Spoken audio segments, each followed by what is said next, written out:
O conselheiro Cláudio Terrão é o atual presidente do Tribunal de Contas do Estado de Minas Gerais. Esta entrevista, conselheiro, será exibida na disciplina que leciono Contabilidade Governamental na PUC Minas Virtual. Nós temos alunos não só daqui de Minas, mas do Brasil inteiro e até alguns residentes no exterior. Hoje, o ensino à distância tem ganhado bastante projeção devido às tecnologias, às mídias que estão disponíveis. Estou fazendo essa introdução para que saiba o público que vai nos assistir. O objetivo aqui é agregar ao conhecimento deles a visão do gestor público e do controle externo. Sei que iniciou sua carreira como no setor público por concurso. Eu gostaria que comentasse sobre as possibilidades de postos, cargos, o que ele atraiu para a busca do concurso público e que comentasse a sua trajetória até se tornar presidente de um dos órgãos, que eu considero constitucionalmente um dos mais importantes, que é o Tribunal de Contas. Professora Márcia, quando dava aula para graduação, nos primeiros dias eu sempre fazia uma brincadeira com os alunos, dizendo que, como todo menino pobre, eu sonhava em ser um jogador de futebol. Mas como eu não nasci com talento suficiente para ser um grande jogador de futebol, então estudei. O caminho do estudo é um caminho realmente, me parece, certo para o sucesso. E a minha, vamos dizer assim, a minha ida para o setor público, no início, ela se deu por necessidade mesmo, por encontrar no setor público um caminho como, de um modo geral, todos os brasileiros idealizam, um caminho da segurança, de uma boa remuneração, e de possibilidades. Foi, como dito pela professora, através do concurso público, e a partir daí eu comecei a desenvolver, por assim dizer, ou tentar realizar, por assim dizer, os meus sonhos dentro da estrutura pública. E fiz diversos concursos. O primeiro deles foi o concurso para o Ministério da Aeronáutica, para a Escola de Especialistas de Aeronáutica, que foi o grande divisor de águas da minha vida, porque foi o concurso que me deu a possibilidade, eu costumo dizer, de sonhar. Mais do que isso, de concretizar o sonho, porque sonhar a gente está sempre sonhando. E a partir daí foram vários concursos, tive a oportunidade de ser técnico nacional, auditor tributário, procurador federal, procurador do Ministério Público, sempre por concurso público, até chegar a ter a possibilidade de vir a participar de uma lista tríplice e ter sido escolhido conselheiro aqui do Tribunal de Contas. Então, assim, as possibilidades para quem está estudando contabilidade ou direito, outras áreas afins com controle externo, são inúmeras. Não só em relação ao controle externo em si, ou seja, a possibilidade de fazer concurso para o Tribunal de Contas, mas, como a professora mesma acabou de fazer referência, também para a administração em geral, ou seja, para participar ativamente da gestão pública na função administrativa. São inúmeras as possibilidades. Comente também sobre as perspectivas de salário no âmbito público, porque sempre que a gente fala de concursos, alunos nos perguntam sobre isso. Essa é a primeira, vamos dizer, a primeira motivação, Exatamente. No nosso país, há ainda uma relevante diferença salarial no ambiente público e no ambiente privado. Em média, os salários do serviço público são maiores do que os salários das mesmas funções ou para as mesmas funções no ambiente privado. Então, de fato, os salários são atrativos. E para todas as carreiras, para se ter uma ideia, aqui no âmbito do Tribunal de Contas, um profissional da área da contabilidade, ele pode entrar iniciar ganhando aí em torno de R$5.000 e chegar no seu final de carreira, hoje, dentro do nosso plano de cargos e salários, em torno de R$30.000, ou seja, é um valor bem expressivo, bem atrativo para quem tem interesse na área do concurso público. Com certeza. Quando ouvimos falar sobre controle no âmbito público, as pessoas sempre mencionam Ministério Público, Controladoria Geral da União, mas muitas pessoas não lembram, não conhecem, né, os tribunais de contas. Comente sobre as competências dessas casas. Essa é uma realidade, infelizmente, é comum até mesmo para os alunos de direito, né? De fato, a noção que se tem do controle normalmente é associada ao Ministério Público, como foi dito, à Controladoria Geral da União, hoje, enfim, tem um outro nome, o Ministério da Transparência, mas o controle externo é, sem sombra de dúvidas, o controle mais próximo daquilo que deve ser o controle da sociedade em si, que é o controle social. Porque quem tem que fazer o controle da coisa pública é o cidadão. Somos nós que contribuímos, somos nós que fazemos ingressar aos cofres públicos a receita suficiente para a prestação dos serviços públicos. Então é absolutamente natural que cada cidadão exerça o seu papel de controlador. A função do Tribunal de Contas como órgão essencial e principal, eu diria, né, na função de controle externo, ela é extremamente importante e eu diria até assim, bem múltipla, são várias, né? Elas são várias as competências, né? Desde a competência, vamos dizer assim, participativa e opinativa no que diz respeito às políticas públicas, né? Na emissão, por exemplo, de um parecer prévio nas contas do governador, nas contas do prefeito, para que o legislativo possa julgar, né, esse parecer técnico e, de alguma forma, dar resposta para a sociedade no que diz respeito à política pública, se ela foi realizada ou não, na forma em que foi idealizada pelo político, mas também na função executiva, propriamente dita. Ou seja, se os atos de execução daquela política pública, em toda a sua desconcentração, em toda a sua especialização, se esses atos eles forem executados em conformidade com a lei. Então, essa é também uma função primordial do Tribunal de Contas, pouco conhecida, né, que pode, inclusive, gerar, no final do processo, sanções para os gestores que, eventualmente, não ajam em conformidade com a lei. Mas eu acho que a principal função, essa função que precisa ser desenvolvida ainda, é servir de anteparo técnico para o controle social. Ou seja, o que o Tribunal de Contas precisa é dar o suporte de informações e dados para que o cidadão seja o grande controlador da sociedade. Essa é a principal função que ainda está, eu diria, em fase de desenvolvimento no âmbito do controle externo. Uhum. Nessa linha aí que o senhor já começou a comentar, né?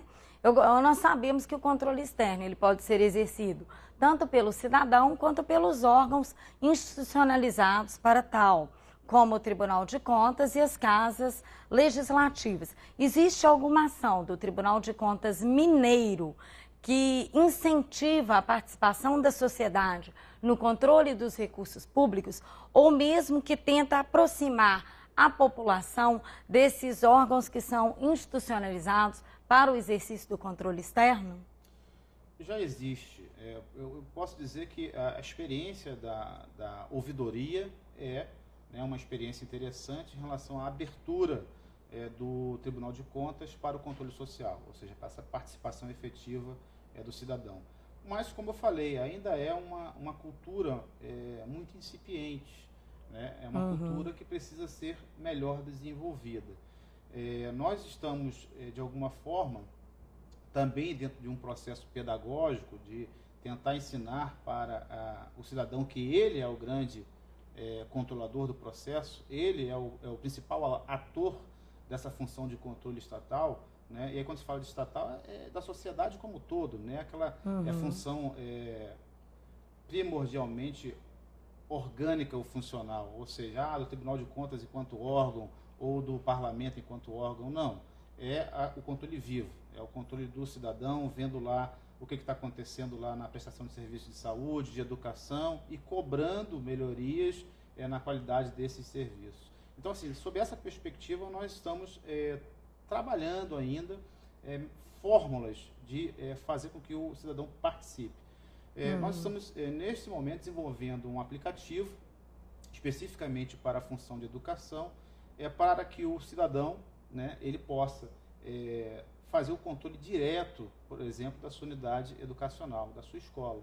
Então, esse aplicativo ele vai estimular o aluno a fazer o controle da qualidade do ensino, o professor a fazer o controle da administração do seu diretor, o diretor a fazer o controle, por exemplo, das verbas públicas que devem ou que não chegaram, ou que chegaram e que foram insuficientes para o secretário, e o secretário em relação ao Tribunal de Contas. Ou seja, nós estamos com isso fazendo, ou pretendendo fazer um movimento da sociedade em direção ao Tribunal de Contas, para que o Tribunal de Contas possa dar o retorno adequado a essa sociedade. Isso é até bastante interessante, que vai desenvolver a cultura no povo brasileiro de acompanhar os recursos públicos, né? E agregando tecnologias que uma criança, um aluno hoje tem acesso e ele mesmo pode denunciar, né? Até quando eu elaborei essa pergunta, eu pensei também, né? O senhor aí não mencionou, mas para agregar aí os nossos alunos, o conselheiro também na casa desenvolve o projeto Conhecer, né? Que traz os alunos, inclusive se algum dia vocês quiserem vir ao Tribunal de Contas, nós podemos agendar. Se eu tenho um projeto aí, que se eu mostro o que o tribunal faz, né? É muito interessante isso. Além da gente ter o que é corriqueiro nos regimentos internos, que é o procedimento da denúncia, né? Só que a ouvidoria, eu acho que é uma coisa bastante, que o senhor mencionou aí, bastante interessante, porque a ouvidoria, ela é menos formal, então, às vezes, ela tira o medo do cidadão de falar, de expor alguma coisa. Exatamente, né? Exatamente isso, professor. Eu falei da ouvidoria porque me parece que é o canal mais aberto. Mais aberto, né? Mais próximo a denúncia, mesmo. A representação, que são os canais, vamos dizer assim, os canais, os instrumentos técnicos mais apropriados para esse movimento do controle, de fato são instrumentos extremamente importantes, né? Mas ainda tem ou trazem em si um elemento formal muito grande, com certeza. E, de certa forma, fecha um pouco para aquele cidadão menos conhecedor da estrutura pública, menos conhecedor, diria, até mesmo desses instrumentos formais de controle. O controle para esse cidadão é simplesmente chegar e falar assim, olha, a escola não está prestando serviço de qualidade, ou então o banheiro da minha escola está com entupimento há 6 meses e ninguém resolve. Com certeza. É isso que interessa. Que resolve para a sociedade. O problema ser resolvido. Exatamente. Com certeza. Como a disciplina que eu leciono é contabilidade governamental, e sendo uma das competências do Tribunal de Contas emitir o parecer prévio sobre as contas dos agentes políticos que aí estão, né, presidentes da República, governadores e prefeitos, ou então julgar as contas dos demais administradores, eu gostaria que falasse sobre como a contabilidade pode ser útil nesse processo, contribuir nas prestações de contas desses agentes aí, desses gestores. Eu diria que a contabilidade é fundamental, né? Porque vamos dizer assim, é a técnica de evidenciação por excelência, né? Então está nos permitindo, ou vem nos permitir, né, verificar através dos elementos materiais necessários, né, todo o processo de recebimento e gasto público. Então, essa estrutura ela é fundamental para qualquer tipo de controle. Se costuma dizer que o que não se mede não se controla.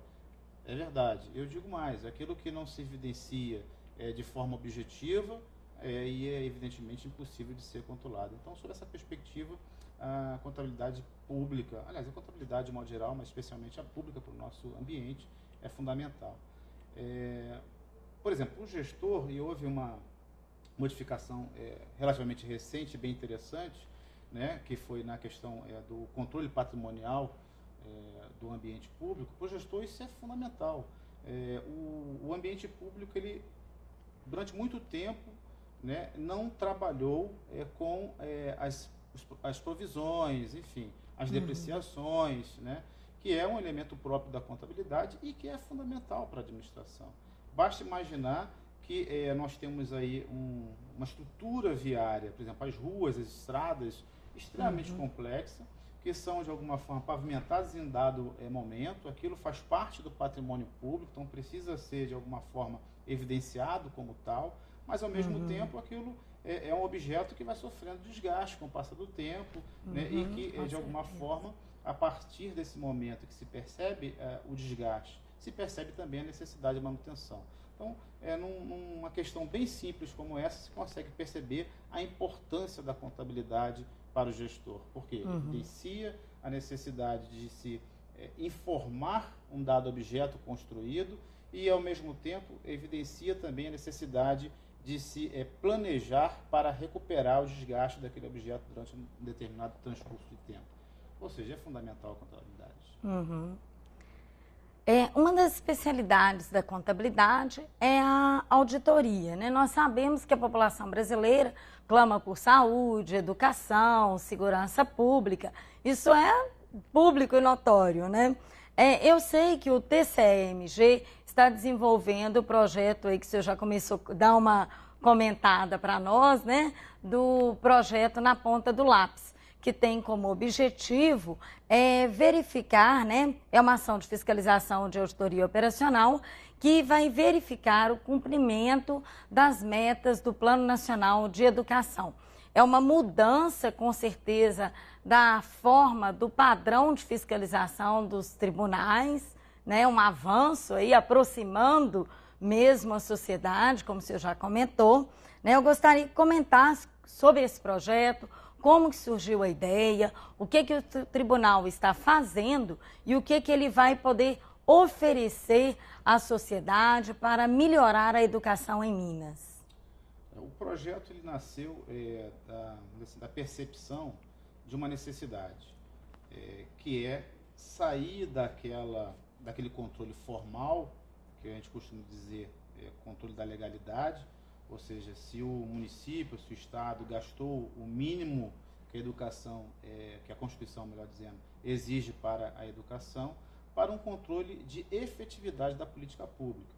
O grande questionamento que nós fizemos o Tribunal de Contas tem contribuído de que forma para a melhoria da qualidade do ensino no ambiente estatal, no Estado e nos municípios? Então essa foi a pergunta que nós fizemos e nos propusemos a responder essa pergunta fazendo, vamos dizer assim, um projeto, né, com início, meio e fim, como todo projeto, primeiro para estimular os gestores públicos a, de fato, cumprir o Plano Nacional de Educação, que é um plano, pode não ser um plano perfeito, mas é um plano, eu diria até bem ousado, né, e que pode ser modificador, e essa é a questão importante da educação, modificador da nossa sociedade. Pode ser realmente um ponto de inflexão da nossa cultura, eu diria. Então, assim, no primeiro momento, o nosso projeto visa coparticipar, a palavra é essa, da gestão, no sentido de conhecer as dificuldades da gestão municipal e estadual em relação à execução não só do Plano Nacional de Educação, mas de seus respectivos planos, ou seja, do Plano Estadual de Educação e dos planos municipais de educação, e de alguma maneira contribuir com esse gestor, né, oferecendo, num primeiro momento, o conhecimento, ou seja, uma ação pedagógica do Tribunal de Contas. É claro que para isso nós precisamos partir de um princípio que em direito se fala muito, que é o princípio da confiança, o princípio da boa-fé, ou seja, que todos estão imbuídos em fazer, de fato, o melhor para a sociedade. Agora, é claro que, e aí nos auxilia muito a contabilidade, é claro que precisamos também buscar as evidências que estão ali, de alguma forma, relatadas na execução de uma dada política pública. Então, por exemplo, se um prefeito diz que gastou lá um determinado volume de recursos e esse determinado volume de recursos não foi suficiente, por exemplo, para melhorar a qualidade do seu ensino, nos interessa saber qual é a causa, por quê, né? Então, o buscar essa informação é um dos papéis da auditoria, ir lá e buscar os elementos que evidenciam de alguma forma se aqueles recursos foram aplicados e, mais do que isso, se foram bem aplicados e, de alguma maneira também, dar o feedback para o gestor dizendo, olha, sob essa perspectiva aqui, você fez uma excelente gestão, eu estou no melhor dos mundos, você fez uma excelente gestão, só que os recursos não foram suficientes. Então, é importante que nós busquemos aqui, e há espaço para isso, há mecanismo para isso, mais recursos para aplicar na educação. Ou, por outro lado, chegar para o gestor e falar assim, olha, infelizmente, você não fez uma boa gestão porque você se desviou demais ou simplesmente se desviou das regras legais, daquelas regras que deveriam ser observadas para a aplicação dos recursos públicos e, portanto, para um serviço de educação de qualidade. Em linhas gerais, essa foi a nossa motivação para o projeto Na Ponta do Lápis. Mas eu diria que é mais do que isso. Aí nós voltamos àquele diálogo inicial da participação social. Ou seja, é fazer com que os integrantes desse processo, os alunos, sobretudo, os pais dos alunos, a sociedade, o cidadão, que ele, de alguma forma, se mova né, em relação ao controle, para que ele perceba que ele é o grande pagador, o grande usuário, e que nós é que somos os servidores públicos, o Tribunal de Contas, os gestores, o prefeito, o presidente do tribunal, ou seja, os servidores públicos de um modo geral, todos nós estamos aqui para fornecer um serviço de qualidade. E eles precisam cobrar da gente. Uhum. Ouvindo sua explanação, e né, até mesmo com relação à escassez de recurso, né? Estou pensando aqui como cidadã, contadora, analista aqui, que eu sou do tribunal, né? Técnica, estou pensando, como conselheiro, o senhor exerce a atribuição de fiscalizar os recursos públicos, né? Um fiscal do controle externo, proferindo aí suas decisões. Como atual presidente, o senhor é um gestor dos recursos públicos. O que é mais fácil, mais difícil, ser gestor ou fiscalizador aí do controle externo? Essa pergunta, para mim, é bem fácil. É muito mais difícil ser gestor, muito mais difícil. O gestor, ele precisa tomar, vamos dizer assim, as decisões no momento, né? No calor. Eu costumo usar essa figura de linguagem ou metáfora, no calor do jogo. É mais ou menos ser árbitro num jogo de futebol, né? Você tem ali um instante para decidir, por exemplo, se o jogador está impedido ou não, ainda que com auxílio lá de um outro árbitro bandeirinha. O controlador, ele é o comentarista da arbitragem. Então, de alguma forma, ele está por trás do vidro, com instrumentos tecnológicos bem interessantes, analisando todo aquele processo, que foi um processo dinâmico, cuja decisão se deu no calor do momento, e ali no ar-condicionado, de alguma forma, com maior tranquilidade. Então, com certeza, é muito mais difícil ser gestor do que ser controlador, né? E é por isso que nós temos que fazer esse juízo adequado, o juízo da razoabilidade, para perceber essa dificuldade que os gestores têm para tomar a decisão certa, às vezes, num instante de tempo. Com certeza, o senhor falando aí, é isso mesmo, esse exemplo que o senhor deu, né? Lá o gestor, ele está com os servidores solicitando alguma coisa, a população pedindo uma ponte, uma estrada, e ele às vezes não tem um recurso suficiente. Exatamente. O fiscalizador está do lado de cá olhando simplesmente os aspectos legais, não conhece às vezes as dificuldades da escolha, se optar por isso, aquilo, diante ainda dos aspectos legais. Exatamente. Né? Aí que a coisa acaba, às vezes, complicando mais. Você sabe que precisa, mas você tem regras a serem observadas e que não podem ser deixadas de lado. Perfeito, né? Perfeito. Exatamente isso. Essa é a interpretação adequada da metáfora. É muito interessante, né? Gostaria de comentar alguma coisa que não foi objeto de pergunta, que o senhor acha que vai agregar aos nossos alunos, aos cidadãos, né? E quem sabe futuros profissionais aí da área pública? Eu gostaria, na verdade, de passar uma mensagem singela, mas que me parece importante para esse momento, que é a capacidade de sonhar. Eu acho que os alunos, o cidadão, o ser humano de modo geral, ele precisa manter a sua capacidade de sonhar, né? E o estudo é um instrumento de realização desses sonhos. Eu costumo dizer que as pessoas precisam ter sorte na vida para movimentar suas realizações. Mas a sorte que eu conceituo, por assim dizer, ou que compreendo, é uma definição diferente daquela questão tradicional da sorte, né, da alha dos romanos, que é o acaso. A sorte não é o acaso, a sorte é simplesmente você estar preparado para o momento certo. Então, esse conjunto, essa conjugação de dois elementos, manter o preparo e, aparecendo o momento certo, você estando preparado para aproveitá-lo, isso, para mim, é que é sorte. Eu costumo dizer que tive muita sorte na vida. Por quê? Porque eu caminhei, né, o rumo do estudo e consegui, de alguma forma, realizar todos esses sonhos profissionais, e isso realmente me enche de muita satisfação e orgulho. Como exemplo de vida, eu posso falar da minha própria história pessoal. Como eu disse no início, fui um menino pobre, vendi picolé no trem do Rio de Janeiro, engraxei sapato, mas através do concurso público, através do mérito, né, que o concurso público revela, a oportunidade, aí revela o seu preparo, e revelou também de alguma forma o meu próprio preparo, eu consegui galgar cada um dos postos e chegar onde cheguei. Então deixo essa mensagem para vocês, estudem, acreditem nos seus sonhos, né, estejam preparados, porque um dia a oportunidade chega.